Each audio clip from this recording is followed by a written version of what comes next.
தோல்வியை ஏற்றுக்கொள்ளாத ஒரு ராசி. அதுக்குன்னு நான் தோத்துட்டேன் அதை நான் ஏத்துக்க மாட்டேன்னு அர்த்தம் இல்லை. தோத்துருவேங்கிற நம்பிக்கையே ஏத்துக்காத ஒரு ராசி. அத நல்ல நாள் கோல் நேரம் பார்த்து, நல்ல தேதி பார்த்து, நல்ல எண்கள் பார்த்து நீங்க இறங்குனீங்கன்னு சொன்னா அதிகாரத்திற்கு அடிபணியாத ஒரு ராசி, அன்பிற்கு கட்டுப்படக்கூடிய ஒரு ராசி. மேசராசிக்காரர்களை பொறுத்தவரை இங்க அட்வைஸ் எல்லாம் கேட்பாங்க. ஆனா முடிவு அவங்களுக்கு என்ன பிடிக்குதோ அதன்படி தான் செய்வாங்க. தனி பகவான் 11 கூடிய சரத்திற்கு பாதியா வர்றார். அவரே தொழில் கிரகமா வர்றார். இந்த எண்ணை பயன்படுத்தும் போது தடை வரும், தாமதம் வரும், தடங்கள் வரும், இழப்புகள் வரும், நஷ்டங்கள் வரும், பிரிவுகள் வரும், துன்பம் வரும், காதல் தோல்வி வரும். அந்த தேதியில ஒரு விஷயத்தை நான் பாக்குறேன் பிக்ஸ் பண்ணீங்கன்னா பாதி வழியில டயர் பஞ்சர் ஆகி நடுரோட்ல நிற்கும்.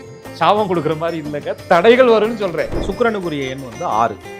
இந்த 6வது எண்ணை அவர்கள் பயன்படுத்தும் போது முகூர்த்தப்பட்டெல்லாம் கல்யாண தேதிகள்லாம் 6ஆம் தேதி அவாய்ட் பண்ணிட்டு அதற்கு பதிலாக உங்களுக்கு யோகம் கொடுக்கக்கூடிய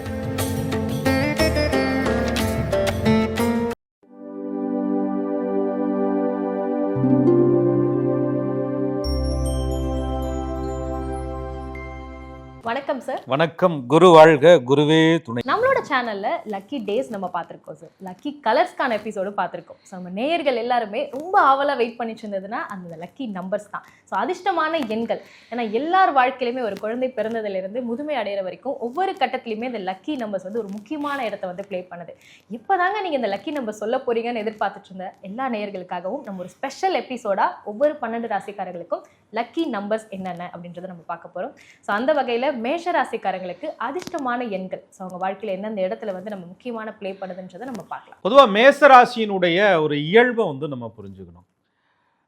தோல்வியை ஏற்றுக்கொள்ளாத ஒரு ராசி. அதுக்குன்னு நான் தோத்துட்டேன் அதை நான் ஏற்றுக்க மாட்டேன்னு அர்த்தம் இல்லை. தோத்துருவேங்கிற நம்பிக்கையே ஏற்றுக்காத ஒரு ராசி.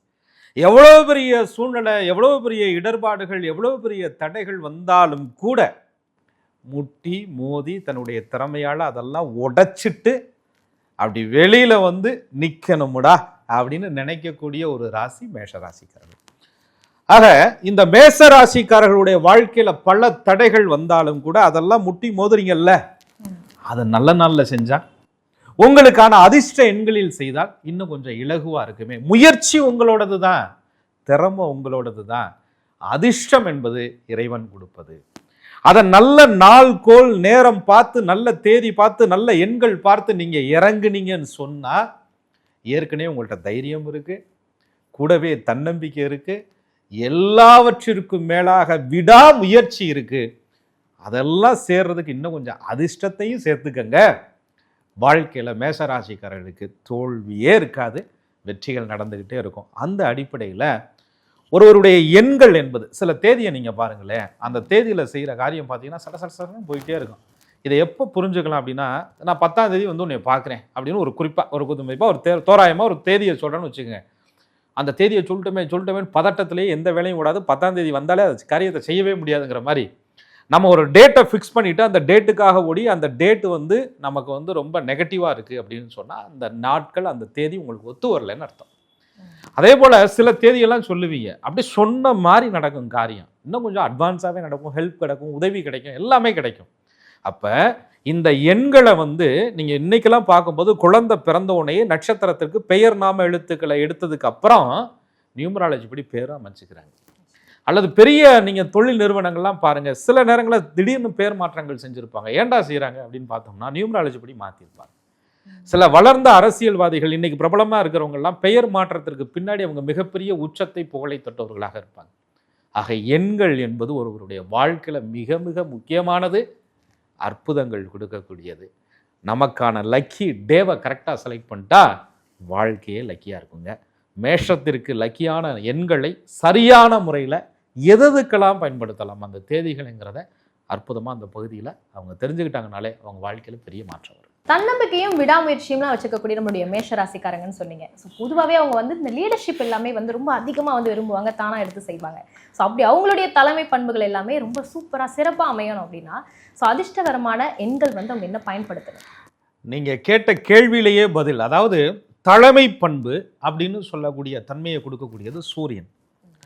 முதன்மையாக ஒரு விஷயத்தை செயல்படுத்தக்கூடியது சூரியன். மேஷ ராசியில் சூரிய பகவான் வந்து உச்சம் பெறுகிறார். 12 ராசிகளில் முதன்மையான ஒரு ராசி மேஷ ராசி. அதிகாரத்திற்கு அடிபணியாத ஒரு ராசி, அன்பிற்கு கட்டுப்படக்கூடிய ஒரு ராசி, எதிலும் முதன்மையாக திகழ வேண்டும் என்று நினைக்கக்கூடிய ராசி. அப்படி எல்லாத்துலேயும் முதன்மையாக திகழணும்னு சொன்னால் அந்த முதன்மை எண் என்று சொல்லக்கூடிய 1 மேஷ ராசிக்காரர்களுக்கு ஆளுமையை கொடுக்கக்கூடிய ஒரு எண், தலைமை பண்பை கொடுக்கக்கூடிய எண், ஒரு வழிநடத்தக்கூடிய ஒரு எண். அந்த 1ஆம் தேதியில் அவங்க செய்யக்கூடிய காரியங்கள், அந்த நம்பர் 1 அந்த கூட்டு எண்ணில் வரக்கூடிய காரியங்கள் எல்லாம் மேஷராசிக்காரர்களுக்கு தலைமைக்கான தகுதியை தானா தேடி கொண்டுட்டு வந்து. அப்போ மேஷராசிக்காரங்களுக்கு அதிர்ஷ்டமான என்ன 1ஆம் தேதி மட்டும்தானா? அந்த 1 மட்டும்தானா? இல்லை, கூட்டு எண்ணுன்னு ஒன்று இருக்குல்ல. இப்போ 1ஆம் தேதி 10ஆம் தேதியை கூட்டுங்க, 1 ஜெரையும் கூட்டினா 1 வந்துடும். அதே மாதிரி 19ஆம் தேதி அது 1ஆம் நம்பர் வந்துடும். 28ஆம் தேதி 1ஆம் நம்பர் வந்துடும். இந்த மாதிரி அந்த கூட்டு எண்களில் 1ன்னு வரக்கூடிய எல்லா தேதிகளுமே மேஷராசிக்கு வந்து. அதுக்குன்னு நான் நீ சொன்ன 10ஆம் தேதியில் தான் பண்ணேன் 10 தர அலையிறேன்னு சொல்லக்கூடாது. அன்னைக்கும் சந்திராஷ்டிரமம் இருக்கக்கூடாது. அன்னைக்கு உங்களுக்கான லக்கி டேவாகவும் இருக்கணும். அது மேஷத்துக்கு நம்ம லக்கி டே சொல்லியிருக்கோம் இல்லையா, அந்த டே அந்த தேதி உங்களுக்கு நட்சத்திரத்துக்கு தாராபுலன் அடிப்படையிலலாம் சூப்பரான நாளாக அமைஞ்சிருச்சுன்னா சக்ஸஸ் உங்களுக்கு தான், வெற்றியோடு தான் வருவீங்க. மேஷராசிக்காரங்க இந்த 10 இல்லை 1 இல்லை 19 28ன்னு சொல்லக்கூடிய அந்த கூட்டு எண்களில் 1ன்னு வருதுன்னா அந்த தேதிகளில் அவங்க என்னென்ன விஷயங்களுக்கு பயன்படுத்திக்கலாம்? அதாவது இதெல்லாம் முதன்மையை குறிக்கக்கூடியது. அரசு சார்ந்த விஷயங்கள், ஒரு வேலைக்கு அப்ளை பண்ணுறீங்க, ஒரு கவர்மெண்ட் ஜாப்பில் ப்ரொமோஷனுக்கு எதிர்பார்க்குறீங்க, ஒரு ட்ரான்ஸ்ஃபருக்கு எதிர்பார்க்குறீங்க, ஒரு லோன் அரசாங்க லோனுக்கு எதிர்பார்க்குறீங்க, அரசு விஷயங்களில் சில பதவிகள் சில மாற்றங்கள், இதுக்கெல்லாம் உங்களுக்கு வந்து 1ஆம் தேதியை பயன்படுத்திக்கலாம்.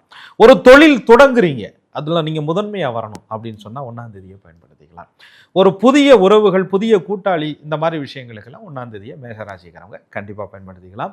1 என்பது மேஷம் என்பதும் 1 தான். மேஷராசிக்காருடைய வாழ்க்கையும் நம்பர் 1ஆக மாற்றக்கூடிய ஒரு தேதியாக அந்த கூட்டு எண் 1 வருவது நிச்சயமாக அவர்களுக்கு அமையும். மேஷராசிக்காரங்களுக்கு கௌரவம், புகழ் இதெல்லாமே தேடி தர்றதுக்கு தனியாக எதுவும் எண்கள் இருக்கா சார்? அதிர்ஷ்டம் தரக்கூடிய எண்கள் எதுவும் இருக்கா? மேஷராசிக்காரர்களை பொறுத்தவரை இங்கே அட்வைஸ் எல்லாம் கேட்பாங்க. ஆனால் முடிவு வந்து அவங்களுக்கு என்ன பிடிக்குதோ அதன்படி தான் செய்வாங்க. தாம் பிடிச்ச முடிவை வந்து மாற்றவே மாட்டாங்க. அதில் ரொம்ப பிடிவாதமாக இருப்பாங்க. தான் சொல்கிறதா சரி அப்படின்னு பல நேரங்களில் அவங்க வாதாடக்கூடியவங்களாக இருப்பாங்க. அப்போ கௌரவம், புகழ், மரியாதையெல்லாம் இந்த குணத்தினாலேயே சில நேரங்களில் அவங்களுக்கு கெட்டுப்படும். ஏன்னா சரியோ தப்போ தாம் பக்கத்தில் கரெக்டாக நின்றுக்குருவாங்க. அப்போ இதை வந்து உடைச்சிட்டு அவங்க பக்கத்துக்கு கொஞ்சம் அப்படியே இறையருளா இந்த முடிவை கொஞ்சம் மாற்றியா, சரி கேட்ட முடிவு ஆலோசனையை கொஞ்சம் எடுத்துக்கையா அப்படின்னு சொல்லக்கூடிய எண் அப்படின்னு எடுத்துக்கிட்டோம்னா, அப்படின்னு சொல்லக்கூடியவர் யாரு? குரு. அந்த குருவினுடைய அனுகூலம் மேஷத்திற்கு பரிபூரணமாக கிடைக்குது. அதனால தான் மேஷ பிறப்பு. 9க்குடைய பாக்யாதிபதியாக குரு வர்றார். அப்போ அந்த குருவினுடைய ஆதிக்க எண் வந்து 3. அந்த 3ஆம் தேதி 3 எண் கூட்டுத்தொகையாக வரக்கூடிய தேதிகள் எல்லாம் மேஷத்திற்கு ஆசீர்வாதம் கிடைக்கும், மேஷத்திற்கு சரியான ஆலோசனை கிடைக்கும். அந்த ஆலோசனையை ஏத்துக்கிற மனசு அந்த தேதியில அமையும். மற்ற தேதியில மேஷராசிக்காரவங்க கேட்குறாங்களோ இல்லையோ, அந்த 3 என்ற ஆதிக்கம் கொண்ட குரு பகவானுடைய தேதிகள்ல மேஷராசிக்காரவங்க இவங்களும் கேட்பாங்களா அப்படின்ற மாதிரி நடந்துக்குருவாங்க. ஸோ அந்த தேதி அவர்களுக்கு கௌரவம், புகழ், மகிழ்ச்சி தரக்கூடிய ஒரு தேதியா அமையும். மேஷராசிக்காரங்க அப்போ 3, 30 இல்லை 12, 21 இந்த மாதிரி கூட்டு எண்ணா வந்து 3 வரும்போது அவங்க அந்த நாள்ல என்னென்ன காரியங்களுக்கு வந்து பயன்படுத்திக்கலாம்? நீங்க சொல்ற கூட்டு எண்ணை கேட்டோன்னே இந்த நாள்ல எல்லாம் லாட்டரி டிக்கெட் வாங்கிறதுக்கு பயன்படுத்திக்கலாமே அப்படின்லாம் சொல்லக்கூடாது. காரணம் சுபமான விஷயங்கள், மங்களகரமான விஷயங்கள், திருமண தேதிங்க. அந்த குரு வந்து என்ன சுபகாரியங்களுக்குரிய ஒரு குரு பலன் இல்லையா? திருமண தேதி, வரன் பார்க்க போறீங்க, பெண் வீட்டாருக்கு போறீங்க, ஆண் வீட்டாருக்கு போறீங்க, காரியம் சக்சஸ் ஆகணும் அப்படின்னு சொன்னால் அந்த குருவோட அருள் வேணும். அப்போ இந்த நீங்கள் சொல்கிற மாதிரி 3, 21, 30 இந்த கூட்டு எண்களில் வரக்கூடிய 3ஆம் எண்ணை சுபகாரியங்களுக்கு பயன்படுத்திக்கலாம். உங்கள் வீட்டில் ஒரு சுபகாரியம் நடக்குது, ஒரு காது குத்து, வளைகாப்பு, இந்த மாதிரி விஷயங்களாம். அதுக்குன்னு நான் சொன்ன தேதி அப்படியே எடுத்துக்க கூடாது. சந்திராஷ்டிரமம் மற்ற தாராபலன்கள்லாம் பார்த்து இதெல்லாம் சரியாக அமைஞ்சு இந்த தேதியும் சரியாக அமைஞ்சிட்டா சந்தோஷம்தான். நிகழ்ச்சி சூப்பராக முடிஞ்சிடும், வெற்றியாகும், தடையில்லாமல் நடக்கும். குருவோட அருளால் அந்த காரியங்கள் வந்து ரொம்ப மங்களகரமாக நடக்கும். அதே போல் குழந்தைகள் சார்ந்த, குழந்தைகளுக்கு துணி எடுக்கிறது, குழந்தைகள் சார்ந்த விஷயங்கள், நகை வாங்குவது. குருனா ஆபரணம் இல்லை, குருனா பொண்ணு இல்லையா, நகை சம்மந்தப்பட்ட விஷயம். குருனா குழந்தை இல்லையா, குழந்தைகளுடைய படிப்பு அன்னைக்கொண்டே சேர்க்குறீங்க. குழந்தைகளுக்கு ஒரு முக்கியமான பொருள் வாங்கி கொடுக்குறீங்க, ஒரு பரிசு கொடுக்குறீங்க, ஒரு பாராட்டுறீங்க. கோவில் இறைப்பணி, கோவிலுக்கு போகிறீங்க, கோவில் சம்மந்தப்பட்ட காரியங்கள் எல்லாம் செய்கிறீங்க, கோவிலில் போய் தொண்டுகள் செய்கிறீங்க. இதெல்லாமே 3ஆம் தேதி. இது மேஷத்திற்கு அற்புதமான ஒரு இறை அருளை பெறக்கூடிய ஒரு தேதியாக. வங்கியில் இருக்கிற நகையை மீட்கிறீங்க, இந்த தேதியை பயன்படுத்திக்கலாம். அடகுல இருக்கிற நகையை மீட்பதற்கு இந்த 3ஆம் எண் அந்த 3 கூட்டு எண் இவர்களுக்கு லக்கியாக அமையும். அந்த காசு கரெக்டாக போய் சேருங்க. புதுசாக அக்கௌண்ட் ஓப்பன் பண்ணுறீங்க பேங்க்கில், 3ஆம் நம்பர். குருனா வங்கி, நிதித்துறை, ஒரு சட்டம் வழக்கு சம்மந்தப்பட்ட பிரச்சனையில் போய் சிக்கிருக்கீங்க, ஒரு வக்கீலை சந்திக்க போகிறீங்க, 3ஆம் தேதி. அதுக்குன்னு கோர்ட்டுக்கு நான் 3ஆம் தேதி தான் போவேணும், வாய்தா வாங்கக்கூடாது, அது வேற. இந்த 3 என்பது இவர்களுக்கு சட்ட சிக்கல்களை கூட தீர்த்து கொடுக்கும். 3 என்பது இவர்களுக்கு பணவரவை கொடுக்கும். 3 என்பது இவர்களுடைய முயற்சியை கொடுக்கும். 3 என்பது மேஷத்திற்கு பாகியம், புகழ், கீர்த்தி, நல்ல பெயர், தெய்வ தரிசனம், மகான்களுடைய தொடர்பு, நேர்த்தி கடன்கள் எல்லாத்தையும் நிறைவேற்றி கொடுக்கும். 3 மேஷத்தினுடைய வாழ்க்கையில் அற்புதம் நிகழ்த்தும் எண் 3. அது ஒரு மேஜிக் நம்பர்னே சொல்லலாம்.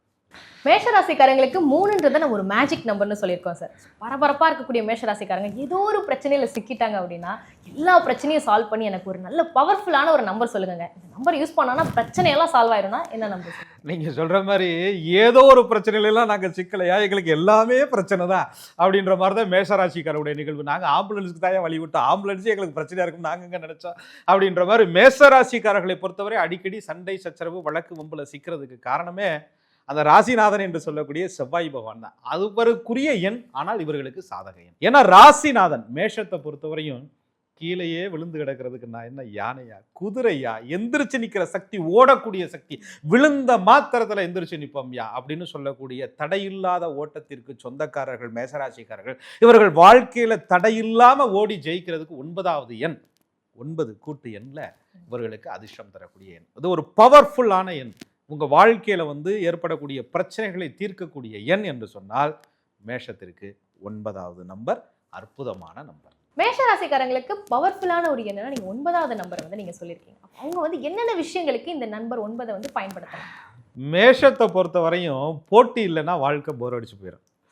ஆக போட்டி பந்தயங்களில் வெற்றி பெறுவதற்கு முக்கியமான விஷயம், ஒரு தொடங்குறதுக்கு வீடு கட்டட பணிகள் சார்ந்த விஷயங்களுக்கு, வழக்குகள் சம்பந்தப்பட்ட விஷயங்களில் ஜெயிச்சதுக்கப்புறம் அந்த வழக்கை அதோட முடிச்சுட்டு சமரசம் ஏற்படுத்தி கொள்வதற்கு, வாகனங்கள் வாங்கக்கூடிய விஷயங்களை, மொபைல் எண் கூட்டு எண்ணாக பயன்படுத்தக்கூடிய விஷயங்களை, கம்யூனிகேஷன் சார்ந்த விஷயங்களை எல்லாம் இந்த 9வது எண்ணை அவர்கள் பயன்படுத்தி கொள்ளலாம். ஒரு உடம்புல ஒரு நோய் இருக்குங்க, அதை தீர்க்கணுங்க, 9ஆம் தேதியை ஃபிக்ஸ் பண்ணிக்கலாம். ஒரு அறுவை சிகிச்சைகள், குழந்தைகள் பிறப்புக்கெல்லாம் இப்பெல்லாம் பார்க்குறாங்க இல்லையா, அதற்கு 9ஆம் தேதியை உபயோகப்படுத்திக்கலாம். ரொம்ப நாளாக ஒரு வழக்கு இருக்குது, சமரசமாக போகிறேன், பங்காளிகளுக்குள்ள சண்டை இருக்குது, சொத்து தகராறு இருக்குது, எல்லாம் தீர்க்க போகிறோம், சொத்துக்கள்லாம் நீங்கள் எழுத போகிறோம், ஏதோ ஒரு நல்ல விஷயங்களுக்கு தீர்வு பார்க்க போகிறோம் அப்படின்னு சொன்னால் 9ஆம் உங்களுடைய வெற்றிகளை கொண்டாடுவதற்கு 9வது எண். ஏன்னா செவ்வாய்னா அங்காரகன், அங்காரகன்னா போருக்கு ரகம், போர்னா போருக்கு பின்னாடி என்ன செய்யும், வெற்றியோ தோல்வியோ. அந்த வெற்றியை மட்டும் இவர்கள் பெற வேண்டும் என்றால் அந்த 9வது எண்ணை மேஷராசிக்காரர்கள் பயன்படுத்தும் போது வெற்றிக்கான தாரக மந்திரமாக நம்பர் 9 இவர்களுக்கு அமையும். மேஷராசிக்காரங்க தோல்வியை அவ்வளோ சீக்கிரம் ஏற்றுக்க மாட்டாங்கன்னு சொன்னீங்க சார். ஸோ இருக்கிறதுலே பெரிய தோல்வினா அது காதல் தோல்வி தான். ஸோ காதல் தோல்வியெல்லாம் இருக்கவே கூடாதுங்க, அதுலேயும் ப்ளஸ்ஸாக அமையணும்னா அவங்களுக்கு ஒரு டேட்னா எந்த நம்பர் சொல்லலாம்?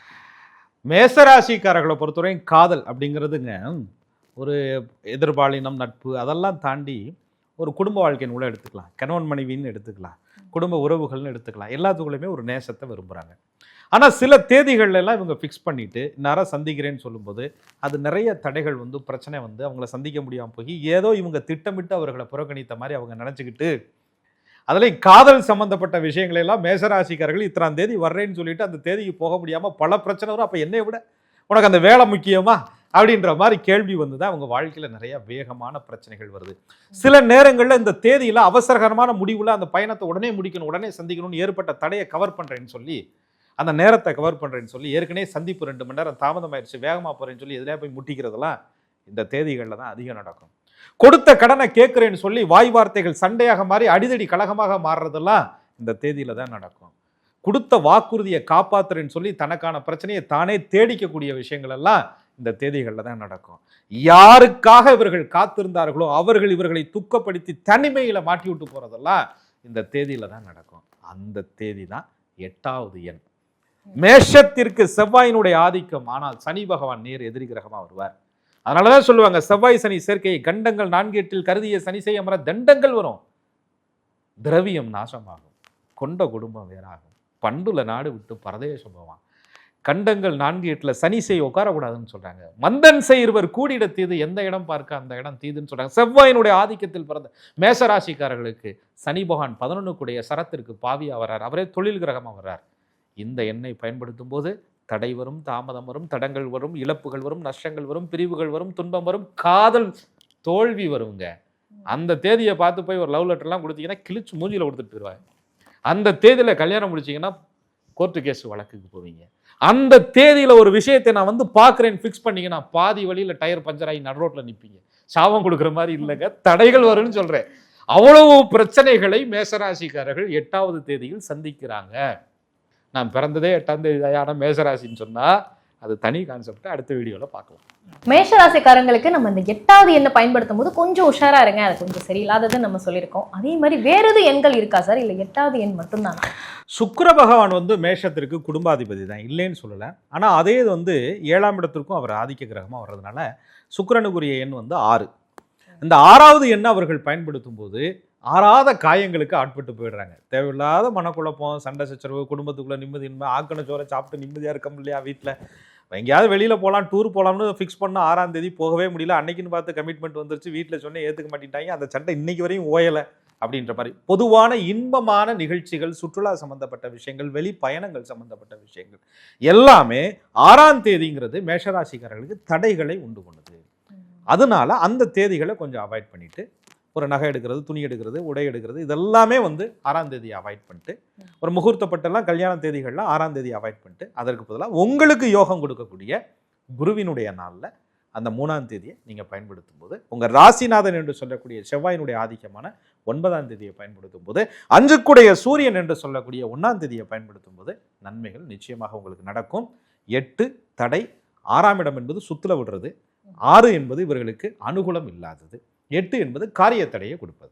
மேஷராசிக்காரங்களுக்கு 1, 3, 9 இதெல்லாமே அதிர்ஷ்டம் தரக்கூடிய எண்கள் நம்ம பார்த்தோம். ஸோ 8, 6 கொஞ்சம் பயன்படுத்தவே வேணாங்கன்றதையும் நம்ம பார்த்தோம். அப்போ விடுபட்ட எண்களை வந்து நாங்கள் எந்த லிஸ்ட்ல சார் எடுத்துக்கிறது? விடுபட்ட எண் அப்படின்னு சொன்னாங்க 2வது எண், அது சந்திர பகவானுடைய ஆதிக்க எண். சந்திரன் தான் வந்து ராசி மேலே உட்காரார். சந்திரன் வந்து 4க்குடைய சுகாதிபதி. அப்போ சுகாதிபதினா என்ன அர்த்தம்? வீடு, வண்டி, வாகனம், சொத்து சுகம் வாங்குறதுக்கெல்லாம் அந்த 2ஆம் தேதியை பயன்படுத்திக்கலாமா அப்படின்னு கேட்டால், முழுமையாக உங்கள் ஜாதகத்தில் சந்திர பகவானோட யார் சேர்ந்து இருக்கா? மேசராசியில் சந்திரன் இருப்பார், ரைட். அந்த சந்திரன் ஒரு நட்சத்திரத்தில் இருப்பார். ராகு சம்பந்தம் எங்கே இருக்குங்கிறத பார்த்துக்கிட்டு தான் அந்த 2ஆம் தேதியை இவங்க பயன்படுத்தணும். பொதுவாக சொல்லுவாங்க, கோமாவில் இருக்கிற ஆள்கிட்ட கூட பேசிடலாம், கோவக்கார மேசராசிகிட்ட பேசவே முடியாதுயா, கோபங்கிறது பட்டுன்னு வந்துருமியா அப்படின்னு சொல்லுவார். அதனால உங்களுடைய கோபத்தை தணிக்கும் எண்ணாக 2ஆம் தேதி, ஒரு சண்டையில் சமாதானம் தேடுறீங்க, வீட்டில் ஒரு சண்டே ஆகி போச்சு, 2ஆம் தேதி எப்படா வரும்னு பார்த்துட்டு ஒரு பெர்மிஷன் லெட்டரை கொடுத்தீங்கன்னா அது சமாதானமாக ஆகி போயிடும். அந்த கோபத்தை குறைத்துக் கொள்வதற்கு, மனசுக்கு குளிர்ச்சி தருவதற்கு சந்திரனுடைய ஆதிக்கத்தை இவங்க பயன்படுத்தும். மேஷராசிக்காரங்களுக்கு 2ஆம் தேதி வந்து ஒரு மன அமைதி, ஒரு குளிர்ச்சின்னு சொல்லியிருக்கீங்க. அப்போ விடுபட்ட இந்த 4, 5, 7ல் அவங்க எப்படி பயன்படுத்தும்? நிச்சயம். அதாவது 4ஆம் தேதி வந்து ராகு பகவானுடைய ஆதிக்கம். இவங்க லைஃப்ல ஒரு கேம் சேஞ்சரே அவர் தான். அப்போ ராகு சுய ஜாதகத்தில் எப்படி இருக்கிறாருங்கிறத பார்த்துக்கணும். பொதுவாக வெளிநாடு பயணங்கள், வெளிநாடு சம்மந்தப்பட்ட விஷயங்களில் ஏற்படக்கூடிய குடியுரிமை, அங்கே இருக்கக்கூடிய சொத்து சுகம், சில பேர் பாஸ்போர்ட், விசா அங்கேயே இருக்கிறது, அங்கே போய் டிரான்ஸ்ஃபர், இந்த மாதிரி விஷயங்களை எதிர்பார்க்கிறது, இதுக்கெல்லாமே அந்த 4வது எண் ராகுவினுடைய எண் துணைன்னு இருக்கும். ஆனால் அது மேஷத்திற்கு 4 லக்கியாங்கிறத, ஏன்னா ராகு கேதுங்கிறது ஷேடோ பிளானட், எந்த கிரகத்தோடு சேர்ந்துருக்கிறாங்களோ, எங்கே இருக்கிறாங்களோ அதை பொறுத்து தான் பலன் தருவார்கள். மேஷ ராசிக்காரர்களுக்கு ராகு சாதகமான இடங்களில் அமர்ந்திருந்தால் 4ஆம் நம்பரை பயன்படுத்தினா அவங்க லைஃபே ஒரு கேம் சேஞ்ச் மாதிரி இருக்கும். அதே ராகு சாதகமற்ற நிலையிலிருந்து அந்த 4ஆம் தேதியை பயன்படுத்தினா வாழ்க்கையவே தலைகீழாகவும் மாற்றும். ஆக 4 என்பது நுட்பமான ஜாதக அமைப்பை பொறுத்து தான் பயன்படுத்தணும். அதே போல தான் 7 கேது பகவானுடைய ஆதிக்க எண். குழப்பம், மனக்குழப்பம், டிப்ரெஷன், தடை, விரக்தி, தனிமை உணர்ச்சி, சன்னியாசம், வீட்டை விட்டுட்டே ஓடிடலாம்டா அப்படிங்கிற எண்ணங்கள்லாம் பார்த்தீங்கன்னா அந்த 7ஆம் தேதியில தான் அதிக மேசராசிக்காரர்களுக்கு 7 கூட்டு எண் ஆதிக்கத்தில் வரும். அந்த வண்டி வாகனம்லாம் அதில் அமைஞ்சிருச்சுன்னு சொன்னால் ஏறி உட்கார்ந்ததுலேருந்து போகிறவனப்பெல்லாம் திட்டிகிட்டே போகிறது. ஆனால் ரோட்டில் வண்டியாடா ஓட்டுறீங்கன்னு இவர் பெரிய டிராஃபிக் இன்ஸ்பெக்டராகவே மாறிடுவார். ஆக அந்த 7 என்பது மேஷத்திற்கு கோபத்தை தூண்டக்கூடிய எண், ஞானத்தை கொடுக்கக்கூடிய எண், விரக்தியை கொடுக்கக்கூடிய எண், தனிமையை கொடுக்கக்கூடிய எண். அது கேது பகவான் சாதகமாக இருக்கிறார். கேதெல்லாம் ஜாதகமாக இருப்பாரா? நிறைய ஜாதகத்தில் இருப்பார். குரு தொடர்பு பார்வையில் இருந்தால் நிறைய ஆலயம், கோவில், ஆன்மீகம், புண்ணிய மகான்களுடைய தொடர்பு, தீர்த்த யாத்திரைகள், ரொம்ப நாளாக கோவில் காரியங்கள்லாம் பெண்டிங்காக இருக்குங்க, நேர்த்தி கடனே செய்ய முடியல, அதுக்கெல்லாம் கேது பகவானுடைய தயவு வேணும். உடல் சார்ந்த நோய் தீர்ப்பதற்கு கேதுவினுடைய தயவு வேணும். ஸ்கின் டிசீஸ், இதற்கெல்லாம் கேது தான் காரகர். அப்போ 7 இவர்கள் ஜாதகத்தை பொறுத்து தான் பயன்படுத்துகிறார். அதே போல் இவர்களுக்கு 5வது எண் புதனுடைய ஆதிக்கன் 6ஆம் இடமாக வரும். இவர்களுக்கு 3 கூடிய முயற்சிகரமாக கடை வாங்குது, கடன் கொடுப்பது. புதன் சாதகமாக இருந்தால் இதெல்லாம் நியூட்ரலாக இருக்கும். இல்லைன்னா அந்த 5ஆம் தேதியில் கடன்லாம் வாங்கினா அடைக்கவே முடியாது. 5ஆம் தேதியில் கடன் கொடுத்தா வாங்கவே முடியாது. நீங்கள் அடைக்க முடியலனாலும் டெம்பர் ஆவீங்க, வாங்க முடியலனாலும் டெம்பர் ஆவீங்க. உங்களை ஷார்ட் டெம்பர் ஆக்குறது 5வது எண். அந்த தேதியை கொஞ்சம் பார்த்து கவனமாக இருந்துக்கிட்டிங்கன்னா பவர் சென்ட்ரு உங்கள் கையில் இருக்கும். இல்லைன்னா தேதிகள் கையில் நீங்கள் சிக்கிக்கொள்வீர்கள். மேஷராசிக்காரங்க இந்த 1, 3, 9 இல்லாமல் மற்ற தேதிகளில் வந்து அவங்க பிறந்திருக்காங்க அப்படின்னா, ஸோ அவங்களுடைய நேமில் வந்து நியூமராலஜி படி ஏதோ ஒரு இனிஷியல் ஆட் பண்ணுறாங்க, இல்லை பேரே வந்து ஒரு சிலர் வந்து மாற்றிக்கிறது உண்டு. ஸோ இது மாதிரிலாம் பண்ணும்போது அந்த தாக்கம் குறையுமா, இல்லை லைஃப்பில் எதுவும் மாற்றம் வருமா? நிச்சயம். அதாவதுங்க, பிறக்கிற குழந்தைகளுக்கு பேர் வைப்பது அவர்கள் பிறந்த நட்சத்திரத்திற்கு முதல் எழுத்தை வச்சுறாங்க. இப்போ மேஷத்தில் அஸ்வினி, பரணி, கிருத்திகையில் பிறகுறாங்க அப்படின்னு சொன்னால் பரணிலாம் பாருங்கள் லா, லீ, லூ, லே இந்த எழுத்தை முதல் எழுத்தை வச்சுருவாங்க. இன்னும் ஒருபடி கூட போய் உடல் எண், பிறந்த தேதி, உயிர் எண், பிறந்த தேதி, மாதம், வருடம் எல்லாத்தையும் கூட்டி வர்றது. இதற்கு தகுந்த மாதிரி விதி எண்கள், பெயர் எண்கள் அப்படின்னு அமைச்சுக்கிறோம். அந்த விதி எண்கள்னு சில நம்பர்ஸ் இருக்கும், டபுள் டிஜிட் நம்பர்ஸ். அதற்கு தகுந்த மாதிரி இவங்களுடைய இன்சியலில் வந்து போட்டு, அம்மா அப்பா பேரை போட்டு அந்த இன்சியல்லாம் ஜாயின் பண்ணிக்கிறாங்க இல்லையா, போட்டுட்டு அந்த பேரோட லெட்டர்ஸுக்கு தகுந்த மாதிரி நம்பர்களை எடுத்து, தமிழ் முறைப்படி நீங்கள் என்ன எடுத்தீங்கன்னு சொன்னால் நிறைய அது கணக்கு விதிமுறைகள் இருக்குது. இப்போ ஆங்கில முறைப்படி தான் எடுத்துக்கிறாங்க. அப்போ ஏபிசிடிக்கு ஒவ்வொரு நம்பர் இருக்குது, அதன்படி போட்டு இந்த கூட்டு எண் வந்து இவர்களுக்கு சரியான அமைப்புகளில் இவங்களுக்கு லக்கி நம்பர் அமைஞ்சிருச்சுன்னு சொன்னால் அது ஒரு நல்ல மாற்றத்தை கண்டிப்பாக கொடுக்குது அப்படிங்கிறது பெரிய நம்பிக்கை. அது நடக்கவும் செய்யுது. ஸோ அந்த மாதிரி வைக்கணும்னு சொன்னால் 27 நட்சத்திரங்களுக்கும் பெயர் நாம எழுத்துக்கள் எந்த எழுத்தாக வைக்கணும், இவங்க என்ன தேதியில் பிறந்திருந்தா இவங்களுக்கு நம்பர் எப்படி அமையணுங்கிறத அதை பார்ட் 2ல நேயர்களுக்காக பார்க்கலாம். மேஷராசிக்காரங்களுக்கு அதிர்ஷ்டம் தரக்கூடிய எண்களில் வந்து என்னென்ன எண்கள் இருக்குன்னு பார்த்தோம். ஸோ அது மட்டும் இல்லாமல் இந்த எண்கள் வந்து இந்த தேதிகள் அமையும் பொழுது உங்களுக்கு வந்து ஒரு சில கஷ்டங்கள் ஏற்படும், சிரமங்கள் ஏற்படும், இது எல்லாத்தையுமே நம்ம பார்த்தோம் சார். ஸோ எல்லாருக்குமே இப்போ ஒரு கிளியராக புரிஞ்சிருக்கும்னு நினைக்கிறேன். இந்தந்த தேதி இதெல்லாம் பண்ணணும், இந்தந்த தேதியில் இதெல்லாம் பண்ணக்கூடாதுன்றது. அது மட்டும் இல்லாமல் இப்போ இந்த 27 நட்சத்திரக்காரங்களுக்கும் நியூமராலஜி படி என்னென்ன பெயர் வைக்கணும், ஸோ அது சார்ந்த விஷயங்களை வந்து நம்ம பார்ட் 2ல வந்து சந்திக்கலான்றதையும் நீங்கள் சொல்லியிருக்கீங்க. ஸோ அடுத்ததாக நம்ம ரிஷப ராசிக்காரங்களுக்கு தரக்கூடிய அந்த அதிர்ஷ்டமான எண்கள் வந்து பார்க்க இருக்கோம். நன்றி சார். நன்றி. குரு வாழ்க, குருவே துணை.